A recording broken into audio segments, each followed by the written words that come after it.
নমস্কার, ময়দান স্পোর্টসে আপনাদের সকলকে আরও একবার স্বাগত। ফুটবলের যাবতীয় খবর জেনে নিতে আমরা চোখ রাখবো ফুটবলের লড়াই নিয়ে।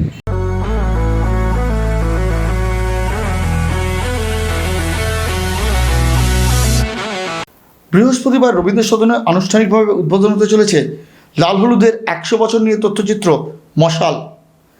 তাই এই তথ্যচিত্র ঘিরে এখন উন্মাদনা তুঙ্গে লাল হলুদ ব্রিগেডে। আজ রাতেই দেশে ফিরবেন লাল হলুদ কোচ অস্কার ব্রুজো। তবে কলকাতা ছাড়ার আগে তিনি হাজির থাকছেন রবীন্দ্র সদনে। এছাড়াও আমন্ত্রণ জানানো হয়েছে ক্লাবের প্রাক্তন ফুটবলারদের। ক্লাবের শীর্ষকর্তা দেবব্রত সরকার জানান, লাল হলুদের ফুটবল স্কুলের শিক্ষার্থীদের এই তথ্যচিত্র দেখানোর ব্যবস্থা করা হয়েছে। চেয়েছি যে এই স্টুডেন্টরা কালকে উপস্থিত থাকবে, এরা দেখুক, এরা জানুক, এই সমাজটা এই দেশটাকে জানুক যে স্মল ক্লাবটা কি, কোথা থেকে করতে। আজকের তো সত্যি আমাদের পারফরমেন্স খুব খারাপ। এই পারফরমেন্স হয়তো আমাদের থাকবে না, কালকে চেঞ্জ হবে, পৃথিবীর সর্বত্র থাকে বলে অজুহাত দিয়ে লাভ নেই, কিন্তু আমরা পারছি না যে কোনো কারণে, সেটা একটা অন্য পার্ট। কিন্তু এরা দেখুক যে ক্লাব কোথায় ছিল, কোথা থেকে এসছে, আগামী ভবিষ্যৎ আমরা কি করব, সেই অবজারভেশনটা ওরা করবে। তার জন্য ওদেরকেও আমরা আমন্ত্রণ জানিয়েছি, তাদের গার্জিয়ান সূত্রে, যে তারাও ওখানে উপস্থিত থাকবে। ভারত সেরা হয়েছে লাল হলুদের প্রমিলা বাহিনী।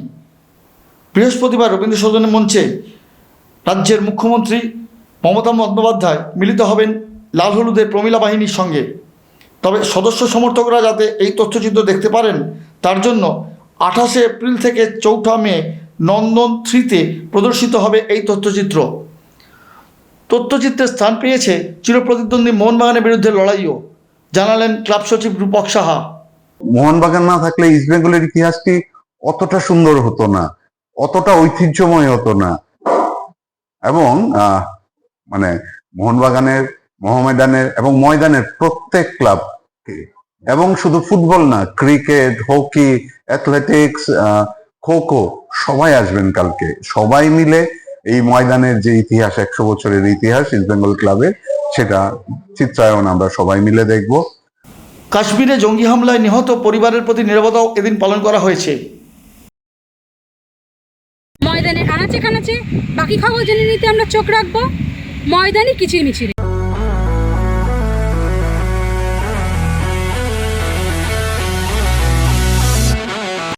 এক ছাতার তলায় সব ক্লাবের কর্তারা। বুধবার সন্ধ্যায় এই মিলন উৎসবের উদ্যোক্তা জোড়াবাগান ক্লাব। কে হাজির ছিলেন না এই মিলন উৎসবে? সৌরভ গঙ্গোপাধ্যায়, স্নেহাশিস গঙ্গোপাধ্যায় থেকে শুরু করে অভিষেক ডালমিয়া, বিশ্বরূপ দে, সুব্রত দত্ত, সৃঞ্জয় বসু থেকে শুরু করে 3 প্রধানের সব কর্তাই। আর যার হাত ধরে এই মিলন উৎসবের আয়োজন, ময়দানের সেই কর্তাকে দরাজ সার্টিফিকেট দিয়ে গেলেন বাংলার মহারাজ। প্রতিবার আসি, অ্যাকচুয়ালি শঙ্কর দ্বারা হচ্ছে ময়দানের আসল লোক। আমরা তো খেলার পর থেকে ময়দানে এসেছি, খেলেছি আগে, তারপরে শঙ্করদার জীবন কেটেছে ময়দানে। দাদা আরেকটা, সামনেই সিএবি নির্বাচন রয়েছে, মোহনবাগানের নির্বাচন।